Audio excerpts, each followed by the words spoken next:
Hello mga sangkay! Welcome back to my channel. Ito po muli ang yung sangkay na si Sangkay Lons, muling nagbabalik. Kumusta? Kumusta kayong lahat? Sana nasa maayos na kalagayan ng lahat.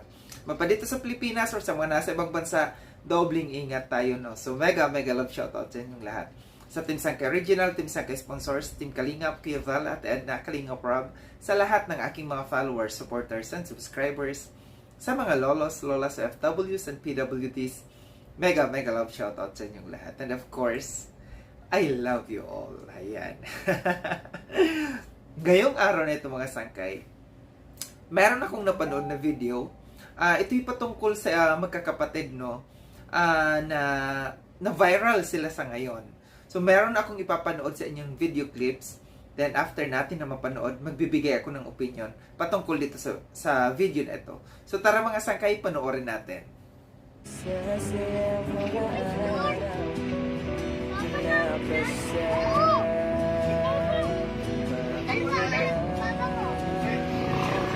Tama.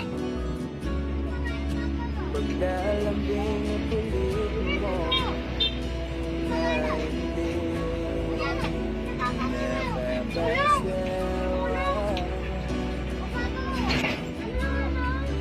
Punong-puno ng ligaya ang ating pagsasama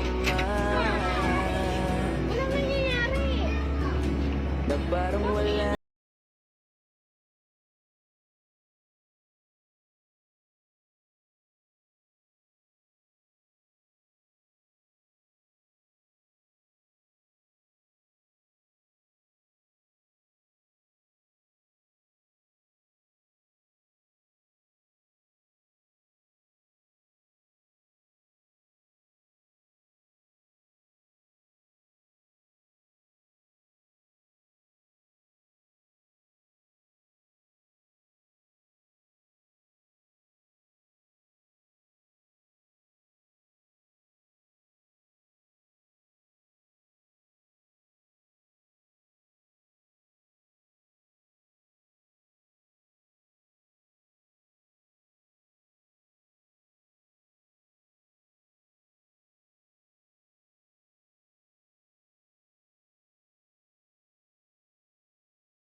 So yun mga sangkay, atin napanood yung video clips na aking ipinapanood sa inyo. Sakit sa dibdib, no? Sa mga mabababaw ang luha dyan, maghanda na kayo talaga ng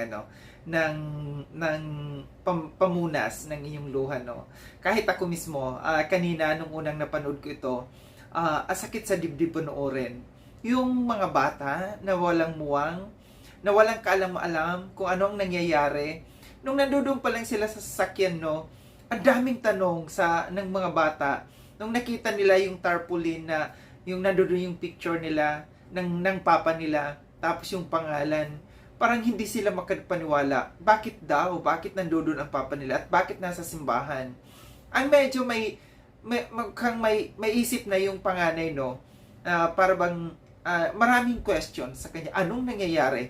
Alam niyo yung tanong niya na ano ang nangyayari?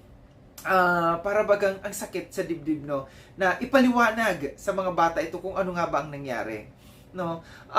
Hindi alam kung anong nangyari dito sa papa nila, kung bakit namatay, walang explanation dito sa uploader, no. Basta ang pagkakaalam lang, wala na ring nanay itong mga batang ito.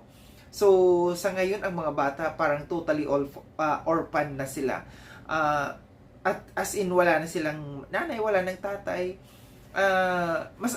Nakakaawa yung sitwasyon ng ganito, no, ng mga bata, na mga, ang liliit pa nila, tapos, uli lang lubos na sila, wala na silang nanay, walang tatay. Dito madudurog talaga yung puso natin nung nakita yung bunso, yung iyak ng bunso nila na, yung ano nila, nung nalaman niya na wala na yung kanyang papa, wala na, nung nakita na niya sa kabaong, dito talaga yung nakakadurog puso. Na ang sarap yakapin. Kung ako lang kung ako lang nandoon, siguro ang sarap yakapin itong batang ito. Iparamdam sa mga batang ito na, huwag kayong mag-alala, may mga magmamahal sa inyo. Nakakaiyak.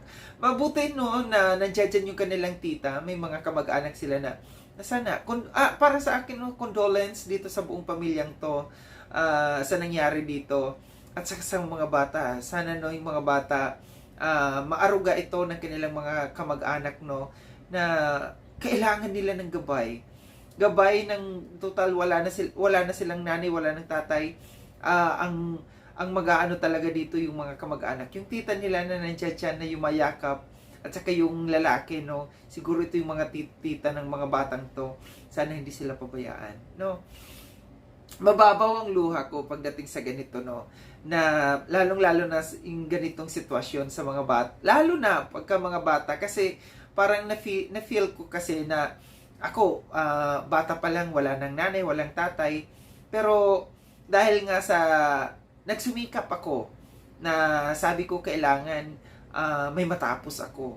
Kailangan yung mga kapatid ko maipon ko kasi nagkahiwa-hiwalay kami. Parang na-divide into two kami. Nasa father's side na mga relatives at saka nasa mother's side ng mga relatives yung napaghiwa-hiwalay kami. Kaya nakarelate ako dito sa mga batang ito na sana yung mga batang ito, no, hindi pabayaan ng mga kamag-anak. Gabayan sila. Sabi ko nga, durog na durog ang puso ko dito nung nakita ko yung sitwasyon ng mga batang ito, yung mga katanungan, nung nakita nila, nung nasilip nila sa kabaong ang papa nila na nandoon.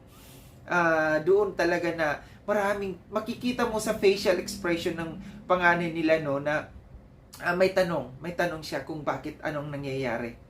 So ito lang yung aking reaction patungkol dito sa video na ito, no. Sa mga hindi pa nakapag-subscribe kay Sangkay Alone, subscribe nyo na po ako. Click yung notification bell para updated kayo sa lahat ng mga videos na aking gagawin.